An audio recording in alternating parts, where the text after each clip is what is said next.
पहली नज़र की मोहब्बत क्या होती है, कोई मुझसे पूछे। उस लड़की को मैंने एक ही नज़र देखा था और मैं उसका दीवाना बन बैठा था। या यूँ कह ले, मैंने उसे देखा ही नहीं था, बस उसकी एक झलक देखी और वो मेरे दिल पर अपनी मोहब्बत की छाप छोड़ गई थी। ऐसी मोहब्बत जो अब तक मेरे दिल पर छपी हुई है, लेकिन शायद उसका साथ मेरी किस्मत में नहीं लिखा था। भगवान ने मुझे खुशियाँ तो दी थीं, लेकिन वो खुशियाँ कुछ ही पल की थीं, ऐसे जैसे कोई सपना था और आँख खुली टूट गया। कभी कभी इंसान ऐसी गलतियाँ कर देता है कि उनकी कोई भरपाई नहीं होती। काश मैं वो गलती न करता तो मेरा घर भी खुशियों से भरा होता। अंजलि मेरे साथ होती। मैं अंजलि का कातिल हूँ और मैं खुद को कभी भी माफ़ नहीं कर सकता। काश कि मुझे भी मौत आ जाए और वहाँ अंजलि के पास जाकर मैं उससे माफ़ी मांग सकूं। उस दिन मैं अपनी छत पर चहलकदमी कर रहा था जब मुझे एक लड़की की आवाज़ आई थी। मैंने हैरत से दूसरी छत की तरफ देखा था। मैं यहाँ काफ़ी महीनों से रह रहा था, लेकिन वहाँ पर किसी की हंसी की आवाज़ का आना मैंने पहली बार सुना था और इसलिए मुझे कुछ डर सा महसूस हुआ था। लेकिन फिर एक गोरी सी कलाई मेरी छत की मुडेर पर देखी थी, जिस पर लाल रंग की कांच की चूड़ियाँ पहनी हुई थीं। जहाँ पर मैं खड़ा था शायद वो लड़की मुझे देख नहीं सकती थी, हालांकि मैं उसे देख चुका था। वो अपने मोबाइल से किसी से बात कर रही थी, शायद अपनी कजिन या सहेली से। कह रही थी, हाँ हम लोग कल ही यहाँ शिफ्ट हुए हैं, बहुत ही साफ सुथरा सा इलाका है, घर भी बहुत हवादार है और मेरी सबसे पसंदीदा जगह छत भी इस घर में मौजूद है, वरना पहले फ्लैट में रहते हुए तो मेरा दम घुट जाता था। बड़ी ही बातूनी टाइप की लड़की लग रही थी, लेकिन आवाज़ बड़ी ही प्यारी थी। जहाँ वो खड़ी थी मैं उसका बस आधा ही चेहरा देख पाया था, वो भी दाएं तरफ से। फिर वो बात करते करते नीचे चली गई थी। मेरी बहन भी काफ़ी मिलनसार टाइप की लड़की थी, मुझसे छोटी थी। बाकी की जानकारी मुझे अपनी बहन से उस लड़की के बारे में मालूम हुई थी।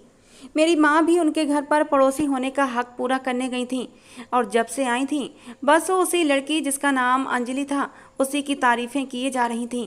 कहने लगी, इतनी खूबसूरत लड़की है लेकिन जरा भी घमंड और गुरूर नहीं है और ना ही आजकल की लड़कियों की तरह नखरे हैं।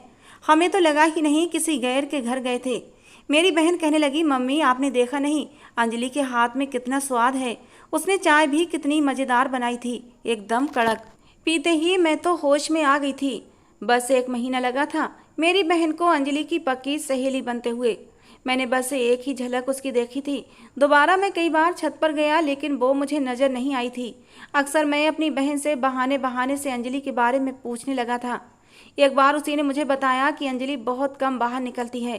कहती है, मुझे बाहर निकलना पसंद नहीं है, बाहर उठने वाली गैर मर्दों की गलत नज़रें मुझे पसंद नहीं हैं। कभी कभी जाती भी है तो खुद को अच्छे से कवर करके जाती है।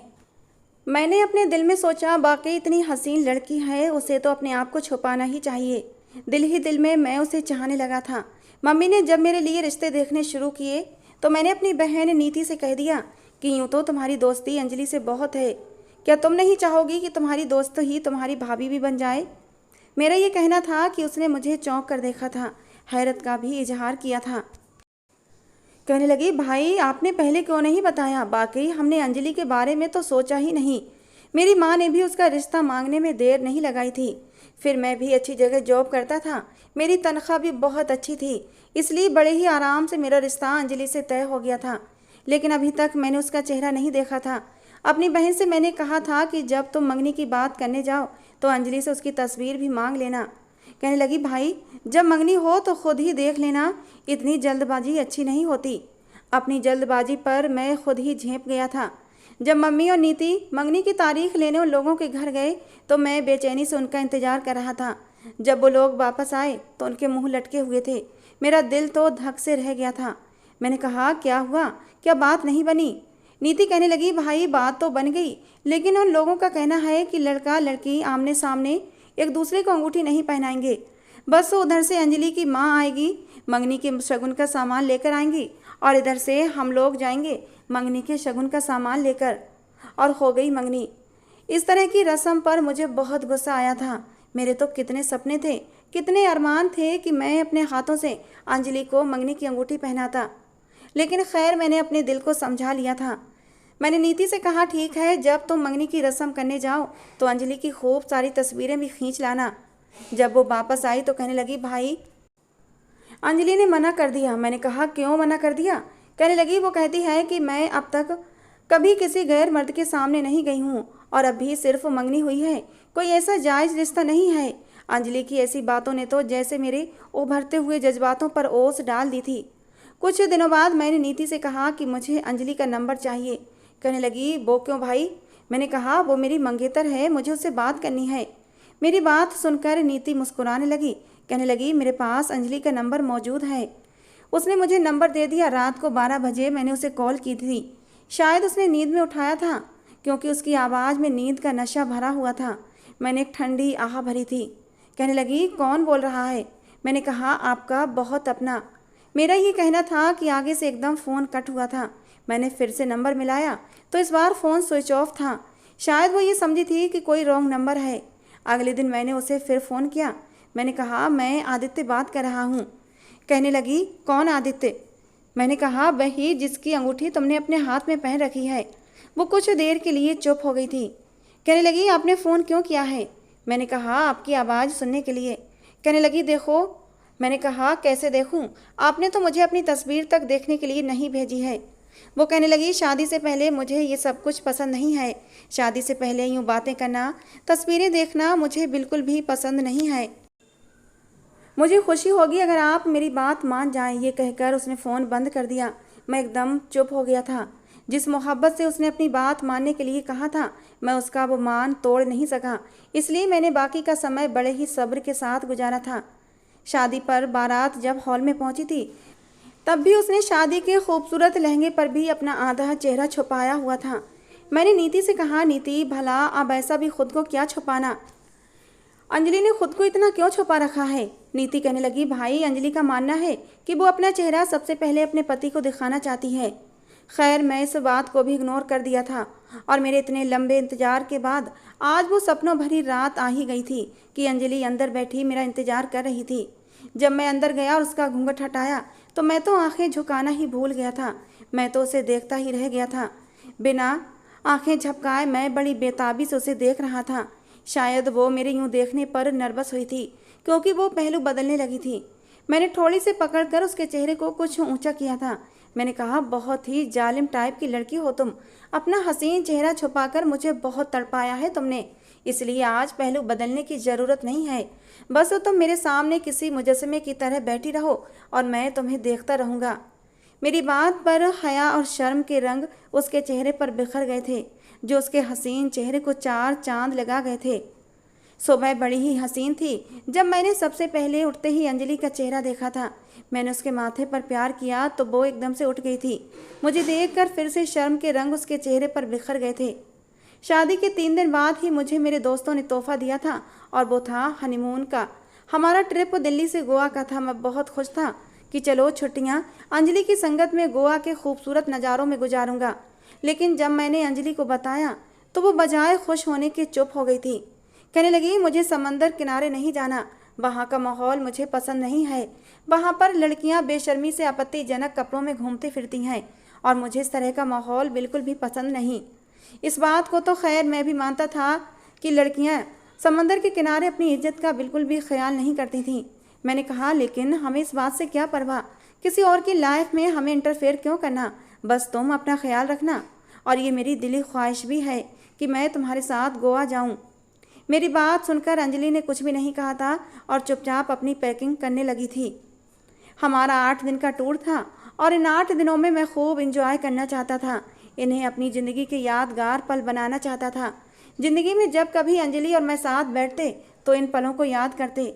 सर्दियों का मौसम था जब हम दोनों गोवा के होटल पहुंचे थे। रात उस समय गहरी हो चुकी थी, लेकिन प्रॉब्लम ये हुई कि जिस होटल में मुझे कमरा लेना था वो पूरा भर चुका था। मैंने बहुत चाहा कि मुझे कमरा मिल जाए, लेकिन नहीं मिला। न जाने कितने देर तक मैं अंजलि को कई होटल पर लेकर गया था, लेकिन मुझे कमरा नहीं मिला था। बस एक ही होटल में कमरा मिला था, वो भी डबल कीमत पर। रिसेप्शन पर बैठे एक लड़के ने सर से लेकर पैर तक अंजलि को देखा था।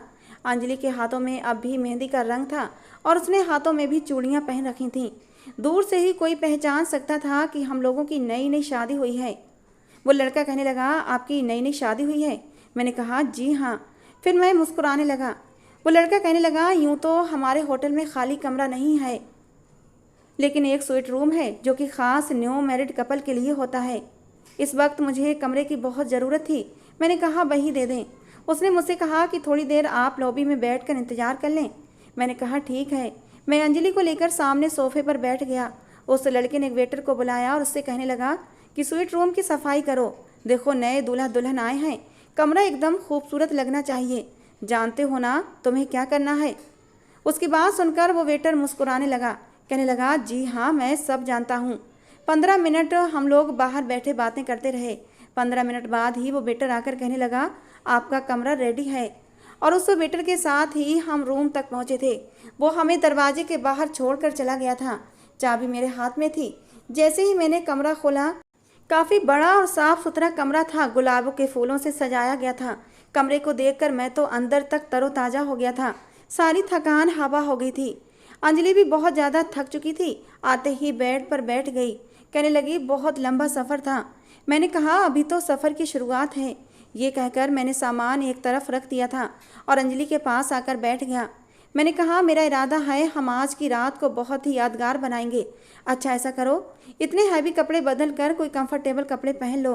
उसने साथ लाया हुआ बैग एक तरफ रख दिया था और आराम से बैठ गई। सर्दी काफ़ी थी इसलिए वहाँ पर रखा कंबल उसने ओढ़ लिया था। शायद अंजलि बहुत ज़्यादा थक चुकी थी, इसीलिए सोना चाहती थी। लेकिन मैंने कहा अंजलि मैं यहाँ सोने के लिए नहीं आया हूँ और ना ही तुम्हें सोने दूंगा। इन 8 दिनों को हमें यादगार बनाना है। देखो प्लीज़ मुझे बोर मत करो। वो कहने लगी आदित्य मैं बहुत ज़्यादा थक गई हूँ। आपके सामने ही इतना लंबा सफ़र किया है और फिर हम यहाँ घूमने फिरने ही तो आए हैं। आज सो जाते हैं, कल जल्दी उठ जाएंगे, पूरा दिन घूमेंगे फिरेंगे, एंजॉय करेंगे। मैंने कहा मैं यहाँ पर तुम्हें सोने नहीं दे सकता। जानती हो ना हनीमून क्या होता है। मेरी बात पर वो शर्म से फिर से गुलाबी हुई।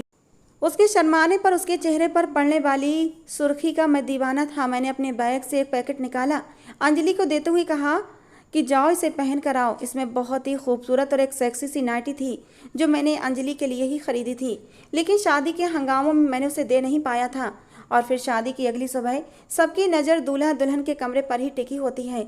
इसलिए दबे शब्दों में माँ मुझे पहले ही कह चुकी थी कि सब बिरादरी और रिश्तेदार वाले घर पर जमा होंगे, तो शादी की पहली रात सुबह सवेरे ही जाग जाना और कमरे से बाहर आ जाना। 3 दिन बस यूं ही रिश्तेदारों की नज़र हो गए थे और अभी 8 दिन हमें मिले थे। तो मैं इन्हें बर्बाद करना नहीं चाहता था, क्योंकि मैं जानता था यहाँ से जाने के बाद अंजलि घरदारी में बिजी हो जाएगी और मैं अपने ऑफिस के कामों में लग जाऊँगा। इसलिए चाहता था ये दिन मैं उसकी संगत के साथ भरपूर इंजॉय करूँ। थक तो मैं भी गया था, लेकिन इस वक्त अंजलि के साथ अपनी हर इच्छा पूरी करना चाहता था। शादी के नए नए जज्बात भी अपनी चरम पर थे। अंजलि ने जब कपड़े देखे तो शर्मा गई थी, लेकिन मेरी खुशी के लिए उसने वो पहन भी लिए थे। उस रात को मैंने यादगार बनाया था, अपने दिल की सारी इच्छाएं पूरी की थीं। सुबह हमारी आंख देर से खुली थी। ये 8 दिन मैंने ज़्यादा से ज़्यादा अंजलि के साथ ही गुजारे थे। हर रात खूबसूरत थी, पता ही नहीं चला कैसे समय गुजर गया था। हम लोग वापस दिल्ली आ गए थे और फिर वही हुआ जो होना था। मैं ऑफिस जाने लगा और अंजलि घर के कामों में बिजी हो गई थी। हमारी शादी को 2 महीने हो गए थे, लेकिन मेरे होश तो उस समय उड़े जब एक दिन मैं ऑफिस गया तो मेरे दोस्त मुझे शक भरी नज़रों से देख रहे थे और मुझे देखते ही आपस में घुसर पुसर भी करने लगे। मैं समझा शायद बॉस ने मेरी प्रमोशन का ऐलान कर दिया है। मैं अपने दोस्तों के पास आकर खड़ा हो गया। वो न जाने क्यों मुझे अजीब सी नज़रों से देख रहे थे। मैंने कहा क्या बात है, तुम लोग मुझे ऐसे क्यों देख रहे हो।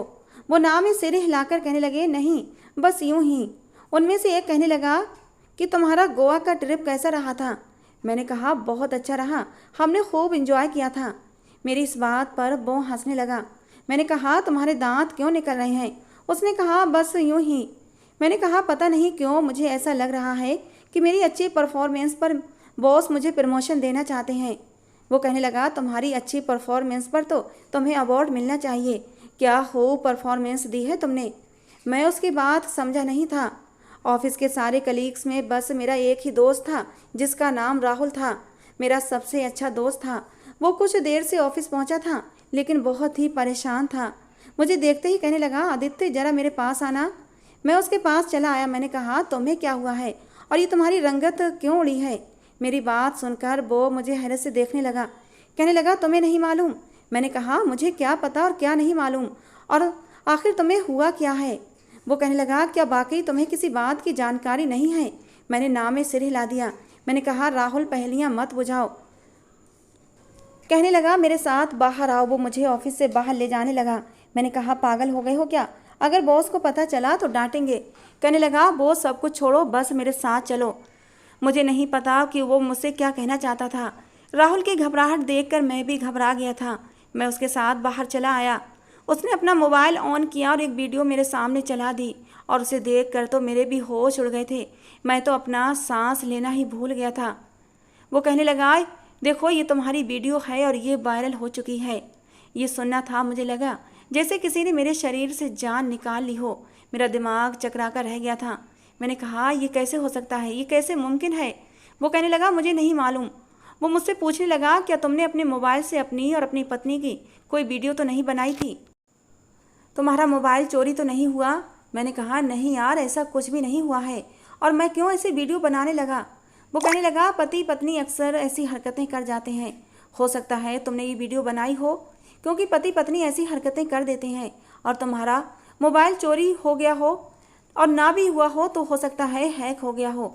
आजकल के नौजवान मोबाइल हैक करके सामने वाले का सारा डेटा और उनकी पर्सनल डेटे को अपने पास हासिल कर लेते हैं और उनमें की कुछ तस्वीरें या फिर वीडियो सोशल मीडिया पर वायरल कर देते हैं। मैंने कहा, ऐसा कुछ भी नहीं है, मैंने कोई भी वीडियो नहीं बनाई। राहुल वो वीडियो मुझे दिखाने लगा। कहने लगा, इस वीडियो में तुम्हारा चेहरा तो इतना साफ नहीं है जितना तुम्हारी पत्नी का है। हम तुम्हें जानते हैं इसलिए तुम्हें पहचान लिया। वो इतनी शर्मनाक वीडियो थी और जिस तरह से उसको इंट्रोडक्शन करवाया गया था, मेरा तो गुस्से के मारे बुरा हाल था। मैं समझ ही नहीं पा रहा था कि ऐसा हुआ तो कैसे हुआ। खैर जो भी था बहुत ही बुरा हुआ था। मैं अब समझा था कि मेरे ऑफिस कलीग्स किस परफॉर्मेंस की बात कर रहे थे। मैं दोबारा ऑफिस जा ही नहीं सका, वापस घर आ गया। मुझे इतनी जल्दी ऑफिस से वापस आते देखकर अंजलि कहने लगी, क्या हुआ, आप इतनी जल्दी आ गए? मैं उसे क्या जवाब देता। तेजी से वो वीडियो वायरल हो रही थी जो अब तक मेरे ऑफिस के कलीग्स तक पहुंच गई थी और अब वो मेरे रिश्तेदारों तक भी पहुंच गई होगी। मैंने कहा, मैं सोना चाहता हूँ। वो मेरे आराम का ख्याल करके चली गई थी। मैंने अपने दोस्त राहुल को फ़ौरन फ़ोन किया। मैंने कहा, यार ये वीडियो कैसे रुक सकती है? कुछ भी करो, उसे डिलीट करवाने के लिए मुझे बताओ क्या करना पड़ेगा। उसने कहा, साइबर क्राइम पर जाकर रिपोर्ट करवानी पड़ेगी, वहाँ पर कंप्लेंट दर्ज करवानी पड़ेगी। मैं चाहता था जल्द से जल्द ये वीडियो डिलीट हो जाए, लेकिन मैं नहीं जानता था इससे पहले ही कयामत मच जाएगी। अभी मैं राहुल से बात ही कर रहा था जब एक शोर मुझे बाहर सुनाई दिया था। जब मैं कमरे से बाहर निकला तो बराबर वाले घर से ही अंजलि के भाई मेरे घर आए थे। बहुत ही गुस्से में थे।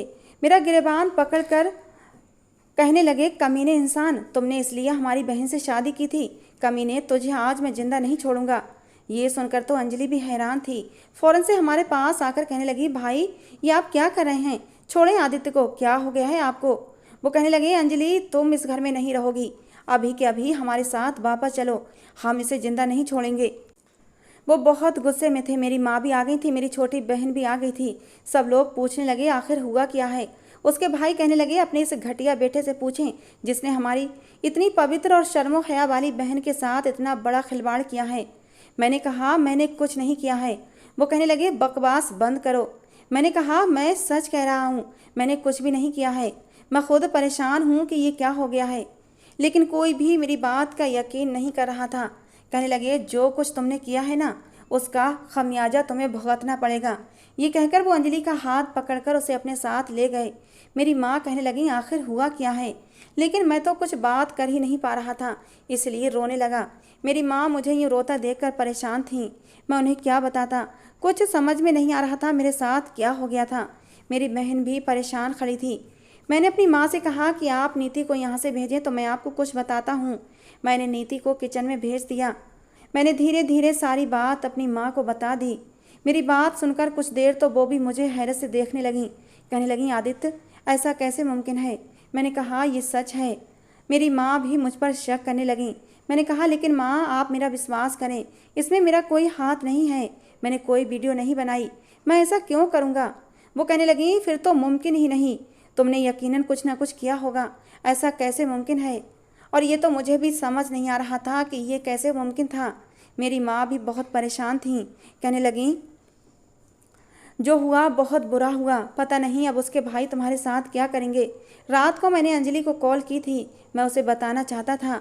उसने फ़ोन उठाया तो उसके आंसुओं से भरी आवाज़ मुझे सुनाई दी थी। मेरी तो जान ही निकल गई थी। अंजलि कहने लगी, आदित्य आपने ये क्या कर दिया। मैं तो आपकी पत्नी हूँ, आपकी इज्जत हूँ, आपकी गैरत हूँ, लेकिन आपने तो मुझे भरे बाजार में बदनाम करके रख दिया, मुझे बेपर्दा कर दिया सबकी नज़रों में।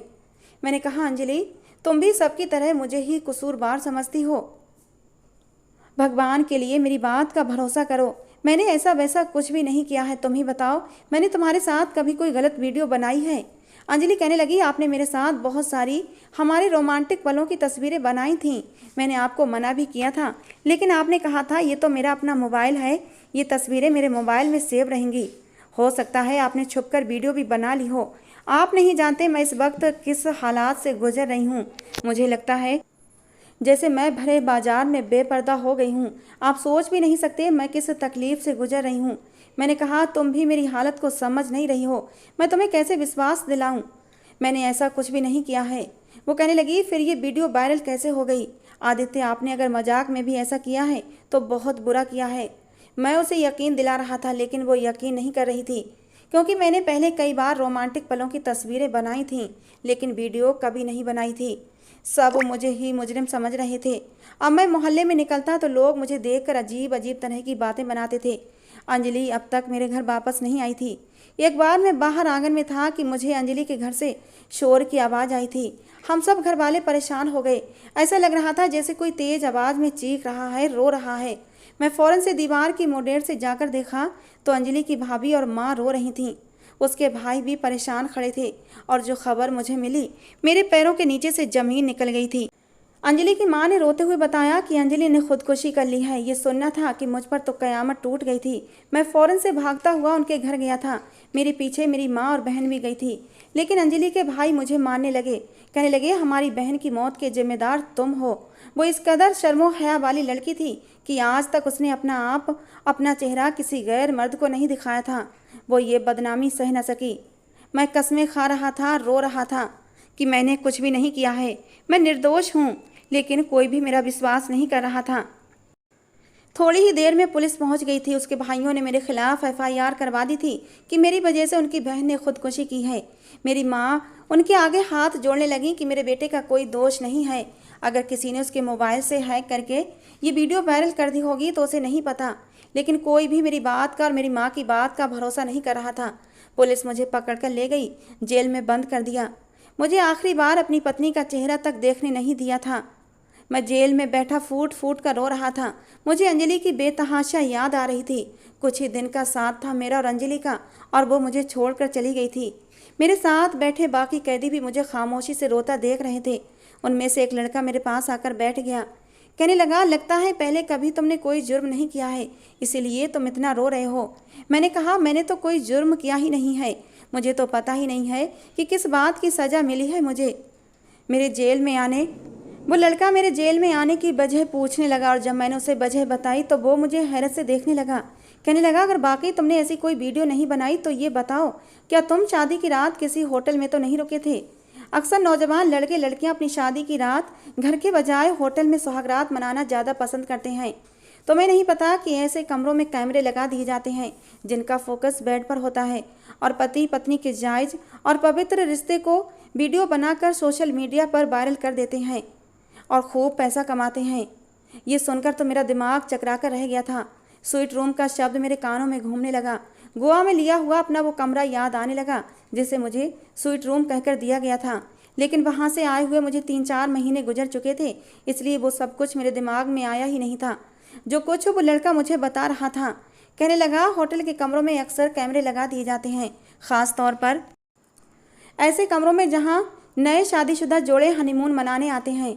मैंने कहा, तुम कैसे जानते हो। मेरी बात पर वो हंसने लगा। कहने लगा, मैं भी जुर्म की दुनिया का बेताज बादशाह हूँ और इन सब हथकंडों से अच्छी तरह जानकार हूँ। तुमने कोई वीडियो नहीं बनाई तो किस तरह ऐसी वीडियो सोशल मीडिया पर वायरल हो सकती है। जाहिर है किसी होटल के कमरे में लगे कैमरे से ही बनेगी ना। इतनी सी बात तुम्हें समझ नहीं आई। मेरी हनीमून ट्रिप ने तो मेरी ज़िंदगी बर्बाद कर दी थी। वो कहने लगा, ये बहुत ही गंदा घटिया समाज है, इसलिए समाज में रहने का तरीका अलग है। अगर पत्नी के साथ कहीं जाना है तो बहुत ही सावधानी रखनी चाहिए और कुछ नहीं, क्योंकि कमरे में मौजूद कैमरे तुम्हारे जायज़ रिश्ते को भी 2 नंबर का बनाकर पेश कर देते हैं। क्या तुमने सोशल मीडिया पर आने वाली वीडियोस को नहीं देखा? लोग 2 नंबर लड़कियों के साथ गलत वीडियो बनाकर सोशल मीडिया पर डाल देते हैं और उन्हीं कुछ वीडियो में ऐसी भी वीडियो होती हैं जो कि पति पत्नी अपनी शौखियों में मोबाइल पर बना बैठते हैं। मोबाइल में बनाई गई कोई भी चीज़ सेफ नहीं होती, कभी ना कभी किसी न किसी के हाथ लग जाती है। बहुत बड़े बड़े हैकर्स बैठे हुए हैं यहाँ पर, उनके लिए किसी का भी डेटा लेना मुश्किल नहीं है। फिर वो लड़का कहने लगा, बहुत से पति अपनी पत्नियों के मायके जाने पर जब उदास होते हैं तो उनसे गलत टाइप की वीडियो बनवाकर भेजने की जिद करते हैं, क्योंकि उन्हें पत्नियों की याद सताती है। इसलिए कहते हैं कि अपनी वीडियो बनाओ और हमें भेजो। वो लड़का कहने लगा, जो कुछ तुम्हारे साथ हुआ ये सब कुछ नया नहीं है। मैंने बहुत से ऐसे केस देखे हैं, सुने हैं। बहुत सी लड़कियों को ऐसी वीडियो पर खुदकुशी करते भी देखा है। लोग सब कुछ जानते बूझते भी दोबारा ऐसी गलतियां दोहराते हैं। सबको पता होता है कि होटल में बने हुए रूम में कैमरे लगे होते हैं मेरे भाई, इसीलिए सावधानी जरूरी है। तुम उन लोगों का बाल भी बांका नहीं कर सकते। उसकी बात सुनकर मेरी आंखों से आंसू बहने लगे थे। वाकई मैं समाज में इस तरह की फैलने वाली बुराई को रोक नहीं सकता था, क्योंकि हमारा सिस्टम करप्ट सिस्टम है। उसके खिलाफ कभी भी एक्शन लेकर बुराई पूरी तरह ख़त्म नहीं की जा सकती। लेकिन मेरा न्यू मैरिड कपल को एक मैसेज है कि भगवान के लिए अपना हनीमून मनाने के लिए ऐसी जगह पर न जाएं, और अगर जाना है तो बहुत ही सावधानी रखें, क्योंकि कमरे में लगी कैमरे की आंख आपका हंसता खेलता घर तबाह बर्बाद कर सकती है। मैं नहीं जानता कि मेरा आगे क्या होने वाला था, मुझे सज़ा मिलती या फिर मैं इस जगह से निकल जाता। लेकिन जो कुछ अंजलि के साथ हुआ वो मैं कभी भी भूल नहीं सकता था। काश कि वक्त का पहिया पीछे को घूम जाए और वो टिकट जो मुझे हनीमून के लिए तोहफे के तौर पर मिले थे फाड़ कर टुकड़े टुकड़े करके फेंक देता, या फिर मैं होटल के कमरे में जाकर अपने जज्बातों पर काबू रखता। वो मेरी पत्नी थी, उसने हमेशा मेरे साथ रहना था। ज़रूरी तो नहीं कि उसके साथ होटल के कमरों में जाकर रिश्ते बनाए जाते। हमें सिस्टम की रोकथाम नहीं कर सकते, लेकिन सावधानी कर सकते हैं। आज की कहानी एक बहुत ही ज़रूरी मैसेज है। बहुत से लोग इस बात से जानकार नहीं होंगे, लेकिन अगर कोई अनजान है तो भगवान के लिए हनीमून पर जाने से पहले ये वीडियो ज़रूर सुने। दोस्तों, आज की हमारी ये कहानी आपको कैसी लगी ज़रूर बताना। पसंद आई हो तो प्लीज़ लाइक करना। रोज़ एक नई कहानी सुनने के लिए हमारे चैनल को भी सब्सक्राइब करना। मिलते हैं दोस्तों अगली किसी नई कहानी के साथ।